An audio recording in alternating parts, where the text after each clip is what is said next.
Good morning, students. We were reading a very heart-touching story, that is The Praying Hands.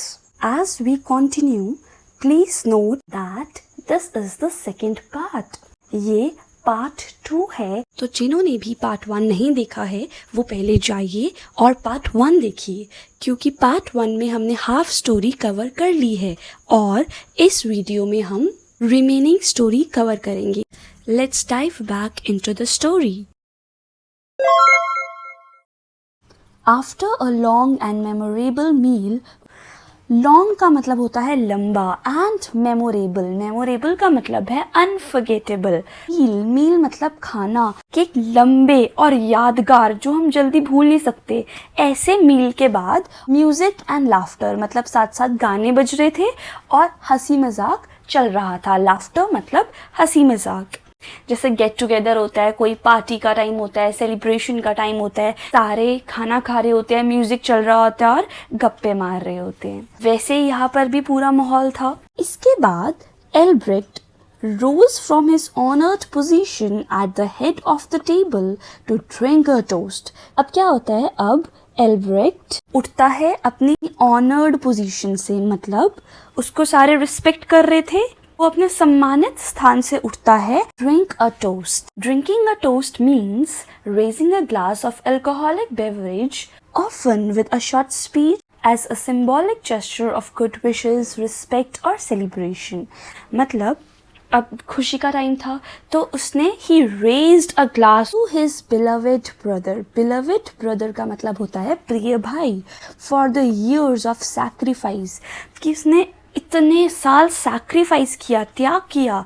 That had enabled मतलब उन्हीं sacrifices की वजह से एल्ब्रेक्ट कर पाया fulfill his ambition. fulfill का मतलब पूरी कर पाया अपने ambition मतलब अपने goals.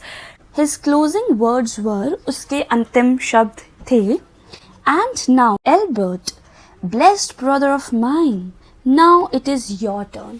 अब जैसे कि उनका समझौता हुआ था कि पहले एक मेहनत करेगा और वो दूसरे को पढ़ाएगा, फिर जब उसकी पढ़ाई कंप्लीट हो जाएगी तो वो पहले वाले को पढ़ाएगा, तो उसी तरीके से तो अब एल्ब्रेक्ट पढ़कर आ गया, उसके गोल्स फुलफिल हो गए, तो अब वो कह रहा है कि एल्बर्ट अब तुम्हारी बारी है.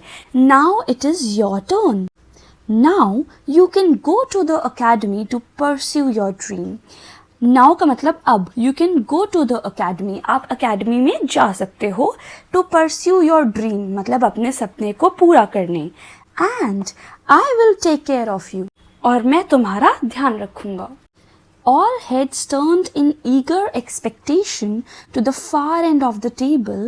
All heads turned मतलब heads मतलब सिर, सभी ने सिर घुमाया. In eager expectation मतलब hopes. To the far end of the table दूसरी ओर. Expectations मतलब hope, सभी ने hopes के साथ सिर घुमाया अपना उस तरफ जहाँ पर एल्बर्ट बैठा हुआ था. Tears streaming down his pale face. Streaming मतलब flowing down. Tears क्या होते हैं? Tears होते हैं आंसू, तो आंसू बहने लगे.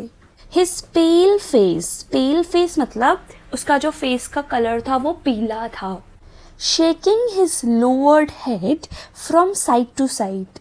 शेकिंग मतलब वो हिला रहा था. हिज लोवर्ड हेड मतलब झुका हुआ सिर. फ्रॉम साइड टू साइड मतलब इधर उधर. पूरी लाइन का यह मतलब है कि उसके पीले फेस पे आंसू बह रहे थे और वो अपना झुका हुआ सिर हिला रहा था इधर उधर. While he sobbed का मतलब वह सिसक रहा था. And repeated over and over, बोला नहीं, बार वो नहीं बोल रहा था. Finally, Albert rose and wiped the tears from his cheeks. Finally का मतलब होता है आखिरकार. Albert rose मतलब वो उठा, उसने अपने आंसू पोंछे. From his cheeks अपने गालों से. जब वो रो रहा था उसके गालों से आंसू बह रहे थे तो वो खड़ा हुआ और उसने अपने आंसू पोंछे. He glanced down. Glanced का मतलब होता है to look briefly. He glanced down the long table at the faces he loved. मतलब आप देख सकते हो ये लंबा सा टेबल है और इसके साइड्स पे सब लोग बैठे हुए हैं। तो एल्बर्ट ने जिन लोगों से वो प्यार करता था उन सबके चेहरों को देखा जो कि लंबे टेबल के साइड्स पे बैठे हुए थे। एंड देन मतलब और तब holding his hands close to his right cheek, अपने राइट चीक के पास अपने हाथ रखे एंड ही सेड सॉफ्टली, धीरे से वो बोला, नो ब्रदर, नहीं भाई, अब मैं अकेडमी नहीं जा सकता हूँ। I can not go to academy, it is too late for me, मेरे लिए बहुत देर हो चुकी है। Look what 4 years in the mines have done to my hands. वो बोल रहा है देखो, उसने हाथ उठाए थे ना अपने राइट चीक की तरफ और वो कह रहा है उन्हें देखो, माइंस में वो मजदूरी करी उसने 4 साल, तो वो अपने हाथों की हालत दिखा रहा है कि देखो मेरे हाथों का क्या हाल हो गया है। The bones मतलब हड्डियाँ। Every finger have been smashed at least once. Every finger मतलब हर एक उंगली have been smashed. Smashed का मतलब होता है टूटना। At least once का मतलब होता है कम से कम एक बार। तो इस लाइन का मतलब है कि हर उंगली कम से कम एक बार टूट गई है। And lately का मतलब होता है हाल ही में, recently I have been suffering from arthritis. ये जो वर्ड है arthritis is a disease. arthritis एक डिजीज है जिसे हम हिंदी में बोलते हैं गठिया। इस लाइन का यह मतलब है कि हाल ही में मुझे गठिए की बीमारी हो गई है। I cannot even hold a glass to return your toast. आपको याद होगा उसके भाई ने एक टोस्ट रेज किया था, तो वह कह रहा है कि I cannot even hold a glass. Hold का मतलब होता है पकड़ना, कि मैं एक ग्लास भी नहीं पकड़ सकता। To return your toast. Then how can I draw delicate lines on canvas with a pen or a brush? And how can I draw मतलब मैं कैसे ड्रॉ कर सकता हूँ delicate lines. Delicate lines का मतलब जो बारीक बारीक लाइन्स, कह रहे हैं मैं कैसे बना सकता हूँ on canvas. पिक्चर देख सकते हो, ये है canvas. Canvas is a piece of strong cloth. यह एक स्ट्रॉन्ग कपड़ा होता है, क्लॉथ होता है for painting a picture on, और इस कपड़े के ऊपर पेंटिंग होती है। विद अ पेन और अ ब्रश, पेन और ब्रश के साथ वो कह रहे हैं मैं ड्रॉ भी नहीं कर सकता हूँ। क्यों नहीं ड्रॉ कर सकता? क्योंकि उसे अर्थराइटिस की प्रॉब्लम है। No brother, for me it is too late. वह कह रहा है नहीं भाई, मेरे लिए तो बहुत देर हो चुकी है। One day to pay homage to Albert for all that he had sacrificed. One day का मतलब है एक दिन। To pay homage. Homage का मतलब है श्रद्धांजलि। To Albert for all that he had sacrificed.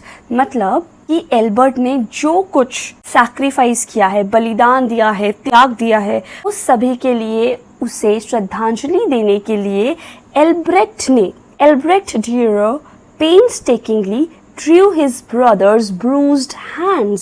Verb है to draw. ड्रॉ की सेकेंड फॉर्म है ड्रू। तो एल्ब्रेक्ट ने बनाया his brother's bruised hands with palms.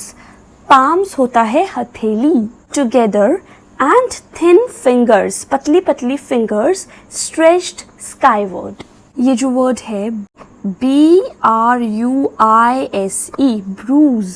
bruise का मतलब होता है an injury or mark where the skin has not been broken but is darker in color, often as a result of being hit by something. Line का यह मतलब है कि एल्ब्रेक्ट Dürer ने painstakingly मतलब बहुत ही केयरफुली मेहनत से बनाया his brother's bruised hands, अपने भाई के हाथ बनाए with palms together. उस पेंटिंग में उसके जो palms थे, उसके जो हथेलियां थी वो together थी, एक साथ थी, and thin fingers, उसकी पतली पतली उंगलियां आसमान की ओर फैली हुई थी. He called his powerful drawing simply hands. Called his powerful drawing मतलब उसने अपनी ये जो powerful drawing बनाई है उसने उसको नाम दिया hands.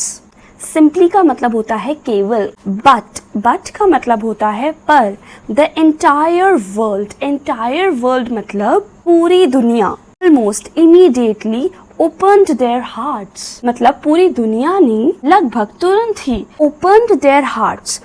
to open का मतलब होता है खोलना, HEARTS hearts। मैं यहाँ पर ये चीज़ मेंशन करना चाहती हूँ, बहुत सारे स्टूडेंट्स इसे hurt बोलते हैं।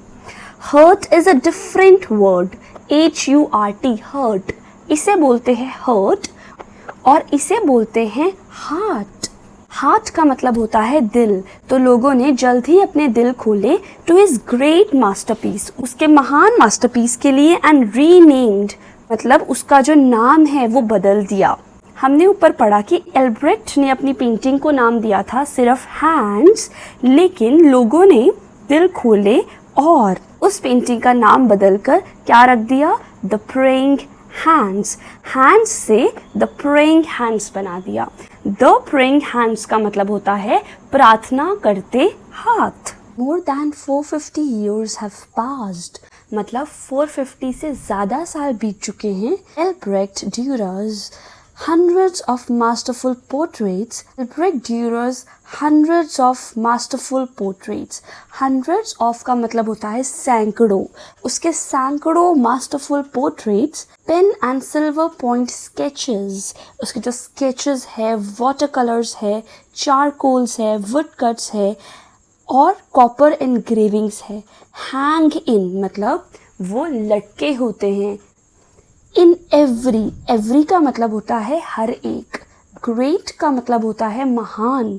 म्यूजियम इन द वर्ल्ड मतलब वर्ल्ड के हर एक ग्रेट म्यूजियम में उसके मास्टरपीसेस होते हैं। ये जो वर्ड है museum, MUSEUM, museum. Museum is a building in which interesting and valuable things are collected and shown to the public। इसका यह मतलब है कि म्यूजियम एक बिल्डिंग होती है जहाँ पर इंटरेस्टिंग और वैल्यूएबल मतलब जैसे आर्ट के मास्टरपीसेस या फिर कोई हिस्टोरिकल साइंटिफिक ऑब्जेक्ट्स रखे होते हैं और लोगों को दिखाए जाते हैं, तो उसे हम बोलते हैं म्यूजियम। यहाँ पर बोला गया है कि एल्ब्रेक्ट के भी जो मास्टरपीसेस हैं वो वर्ल्ड मतलब दुनिया के महान म्यूजियम्स में पाए जाते हैं। But the odds are great, but का मतलब होता है पर, द ऑड्स आर ग्रेट इसका मतलब है कि संभावना बहुत ज्यादा है। दैट का मतलब होता है कि, यू मतलब तुम, आप।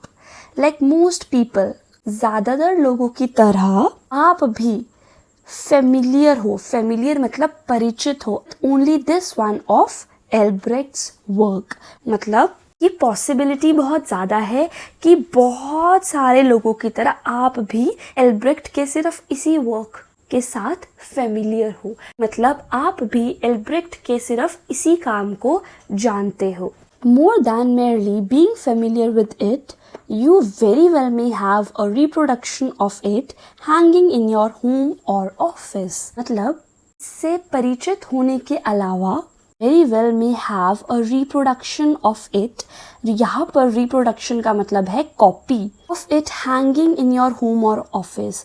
होम का मतलब होता है घर, ऑफिस का मतलब होता है दफ्तर, कि आपके घर या ऑफिस में इसकी एक कॉपी लटकी होगी। The next time you see a copy of that touching creation, next time मतलब अगली बार, you see a copy अगर आपको इसकी कॉपी दिखती है, किसकी, of that touching creation। touching का मतलब है वो creation that makes you feel sad, sorry for somebody या फिर ग्रेटफुल।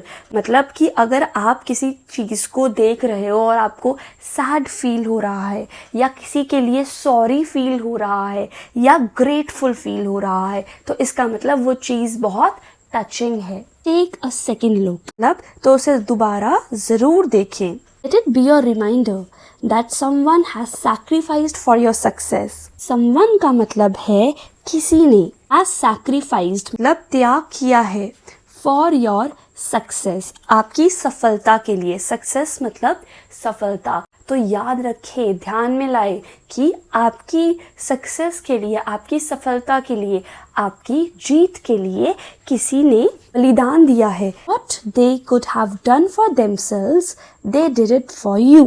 जो वे अपने लिए कर सकते थे वह उन्होंने आपके लिए किया है.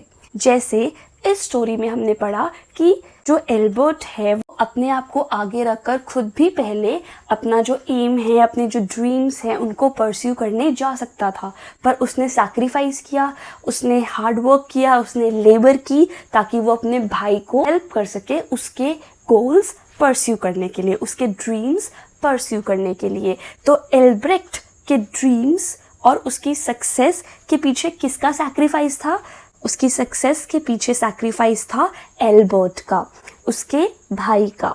सो स्टूडेंट्स, हमारी स्टोरी का मॉरल भी यही है. The story highlights the importance of recognizing and appreciating the sacrifices others make for our success.